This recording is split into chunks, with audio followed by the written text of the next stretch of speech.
पिछले पार्ट में हाओ चेन ने सन ऑफ लाइट के असली पावर को एक्टिवेट कर लिया था, जिसे देख सिंगयू पूरी तरह से हैरान हो जाता है। तभी हम देखते हैं कि हाओ चेन लुमिन किल नाम के एक सीक्रेट टेक्निक को सीख जाता है, जो दिखने में बहुत ही पावरफुल लग रही थी। इसके बाद अब हाओ चेन इस टेक्निक को यूज भी करने लगता है और कहने लगता है कि मैं अपने मदर को बचा कर रहूंगा। वहीं अब सिंगयू यह देखकर पूरी तरह से हैरान हो जाता है, क्योंकि हाओ चेन ने इस टेक्निक को बहुत ही तेजी से सीख लिया था। इसके बाद अब हाओ चेन कहने लगता है कि मेरी मदर को वापस करो, और इसके बाद वो सिंगयू पर हमला कर देता है। अब यह देखते ही सिंगयू डिवाइन सील का यूज करने लगता है, क्योंकि हाओ चेन ने इसके ऊपर लुमिन किल के टेक्निक से अटैक कर दिया था, जो बहुत ही पावरफुल थी। और अब इन दोनों के बीच में शानदार टक्कर होने लगती है। लेकिन अब इस दौरान हाओ चेन अपने पूरी पावर का यूज करने लगा था, जिसे देखते ही सिंगयू कहता है कि मुझे इसे तुरंत रोकना होगा, नहीं तो हाओ चेन कुछ देर के बाद ब्लास्ट हो जाएगा और उसकी मौत हो जाएगी। लेकिन इधर हाओ चेन रुकने का नाम ही नहीं ले रहा था और सिंगयू के ऊपर अपनी पावर को लगातार बढ़ाया जा रहा था। तभी अचानक से वह रस्सी हाओ चेन के सामने आ जाती है, जिसे इसकी मदर ने दिया था और इसे बताया था कि यह रस्सी बाकियों से काफी डिफरेंट है और यह तुम्हें खतरों से बचाएगी। अब इस रस्सी को देखते ही हाओ चेन को फिर से अपनी मदर के बारे में याद आने लगता है, जिसके बाद अब हाओ चेन शांत होने का डिसाइड कर लेता है और इसके बाद वो सन ऑफ लाइट के पूरी पावर को कंट्रोल कर लेता है, जिसके दौरान इसे काफी दर्द भी होता है। लेकिन आखिरकार वो इसमें सक्सेसफुल हो जाता है। इसके बाद अब हाओ चेन बिल्कुल शांत हो गया था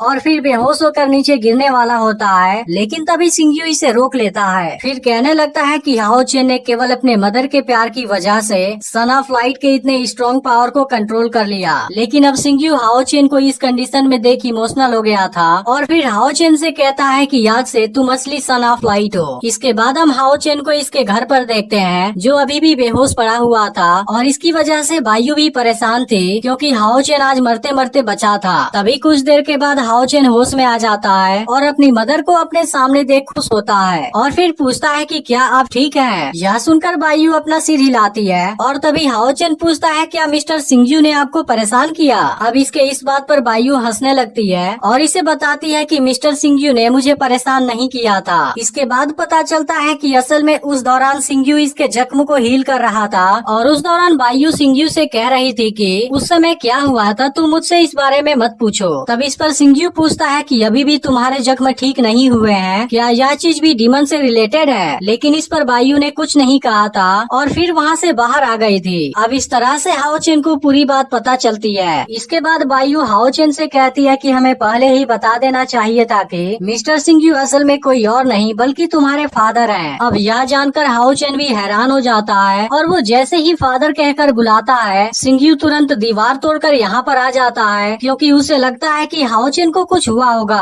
और अब इसके इस हरकत पर बायू हंसने लगती है। इसके बाद बायू हाओ चेन से बताने लगती है कि 10 साल पहले इंसानों और डीमन के बीच में एक बहुत बड़ी जंग हुई थी, जिसके दौरान उस बैटल में तुम्हारे फादर बुरी तरह से जख्मी हो गए थे और मुझे भी डीमन ने किडनैप कर लिया था, जिसके बाद मुझे बहुत ही दर्दनाक परिस्थितियों का सामना करना पड़ा और उसकी वजह से समझ नहीं आ रहा था कि मैं तुम्हारे फादर के सामने कैसे जाऊँ। इसलिए मैं यहाँ पर आ गई और यहीं पर छुप गई और उसी दौरान मुझे पता चला कि मैं प्रेग्नेंट हूँ। अब इस बारे में जानकर हाओ चेन भी इमोशनल होने लगता है, जिसके बाद सिंगयू भी बताने लगता है कि ये 10 साल मेरे लिए भी बहुत दर्दनाक थे, क्योंकि मैं इतने सालों से लगातार बायू को हर जगह पर खोज रहा था, लेकिन मैंने उम्मीद नहीं किया था कि मेरा एक बेटा भी होगा। फिर हाओ चेन से कहता है कि तुम्हारी मदर तुम्हें इस बारे में डायरेक्टली बताना चाहती थी, लेकिन मुझे डर था कि शायद तुम इसे एक्सेप्ट ना करो, जिसके दौरान मुझे पता चला कि यह सच्चाई तुम्हें बता पाना काफी मुश्किल है। अब हाओ चेन अपने मदर और अपने फादर की यह कहानी जानकर इमोशनल हो जाता है और इसके बाद वो अपने फादर के पास जाकर बैठ जाता है, लेकिन अब दोनों ही काफी इमोशनल हो गए थे और कुछ देर तक कुछ भी नहीं बोल पाते। फिर सिंगयू हाओ चेन से कहता है कि मैं जानता हूँ यह पूरा समय तुम्हारे लिए बहुत ही कठिन रहा होगा, क्योंकि तुम एक अनाथ के जैसे रह रहे थे। अब सिंगयू हाओ चेन से इस बारे में बात करते हुए काफी इमोशनल हो गया था और दूसरी तरफ हाओ चेन भी इमोशनल हो रहा था। लेकिन तभी सिंगयू हाओ चेन के सामने झुक जाता है और हाओ चेन से कहने लगता है कि मैं तुम्हारा बहुत ग्रेटफुल हूँ। अब सिंगयू को ऐसा करते हुए देख बायू भी इमोशनल हो जाती है, जिसके बाद सिंगयू हाओ चेन से कहने लगता है कि तुमने इतने सालों तक बायू का ख्याल रखा, उसके लिए मैं तुम्हारा ग्रेटफुल हूँ। इसके अलावा तुमने बायू की लाइफ में मेरी कमी को पूरा किया और तुमने बायू को अपने आखिरी सांस तक बचाने का वादा भी किया। इसके बाद सिंगयू हाओ चेन से बताने लगता है कि वो बायू से कितना प्यार करता है और हाओ चेन भी उसके सबसे सबसे इम्पोर्टेंट फैमिली है। लेकिन इसके बाद सिंगयू काफी दुखी हो जाता है क्योंकि वो इनका साथ देने में फेल हो गया था। इसके बाद वो दुखी होते हुए हाओ चेन से कहता है कि तुमने सच में काफी अच्छा काम किया है। लेकिन अब इन सभी बातों से सिंगयू काफी दुखी हो गया था और इस बात के लिए इनसे सॉरी भी बोलता है। इसके बाद वो हाओ चेन से कहता है कि क्या इस गैर जिम्मेदार को तुम अभी भी अपना फादर मानोगे। अब इसके इस बात को सुनकर हाओ चेन काफी इमोशनल हो जाता है और इसे देखता रह जाता है। इसके बाद वो सिंगयू से बताता है कि मैंने जब आपको पहली बार देखा था मैंने आपको तभी से पसंद करना शुरू कर दिया था और हमेशा आपकी तारीफ करता था। लेकिन मैं बचपन से अभी तक एक अनाथ के जैसा जी रहा था और मैंने उस दौरान कभी भी किसी बात की चिंता नहीं की थी। लेकिन उसके बाद मैं जैसे जैसे आपके साथ टाइम बिताने लगा मैं सोचने लगा कि कितना अच्छा होता अगर आप मेरे फादर होते। इसलिए मैं आपको किसी भी बात के लिए ब्लेम नहीं करता और न ही मैं आपसे हेट करता हूँ। इसके बाद अब हाओ चेन काफी खुश होता है क्योंकि इसने कभी नहीं सोचा था कि वो अपने फादर के साथ होगा। लेकिन आज इसे पता चला कि इसके फादर वो आदमी है जिसे वो सबसे ज्यादा पसंद करता है। इसके बाद वो सिंगयू से कहता है कि मैं तो अब कंफ्यूज हो गया हूँ कि आपको क्या कहूँ। यह सुनकर सिंगयू अपना हाथ इसके तरफ कर देता है जिसके बाद हाओ चेन दौड़ते हुए आकर इसके गले लग जाता है। वहीं बायू खड़ी होकर इनको देख रही थी और इस बात से वो भी काफी इमोशनल हो जाती है। इसके बाद अब हाओ चेन सिंगयू को जोर से अपना फादर कहता है और इसके बाद वो अपने बाहों में भर लेता है। फिर बायू भी यहाँ पर आती है और इस तरह से आज इनकी अलग हुई फैमिली मिल गई थी। लेकिन तभी हम देखते हैं कि यहाँ से कुछ दूरी पर हलचल होने लगी है और यहाँ से लोगों के चीखने चिल्लाने की आवाजें आने लगी है। फिर पता चलता है कि यहाँ पर तो डीमन ने अटैक कर दिया है और इन्होंने इस जगह को पूरी तरह से तबाह कर दिया है और इसके अलावा ये लोगों को मारने भी लगे हैं। लेकिन तभी हम देखते हैं कि यहाँ पर एक बड़ा सा डीमन भी था और इसके बाद वो कोई पोर्टल खोलता है जिसके बाद एपिसोड एंड हो जाता है। लेकिन अगर आपने इसका पिछला पार्ट मिस कर दिया हो तो लेफ्ट वाली वीडियो जरूर देख लेना और आगे के एपिसोड को देखने के लिए चैनल को सब्सक्राइब करके नोटिफिकेशन को ऑल पर सेट कर देना।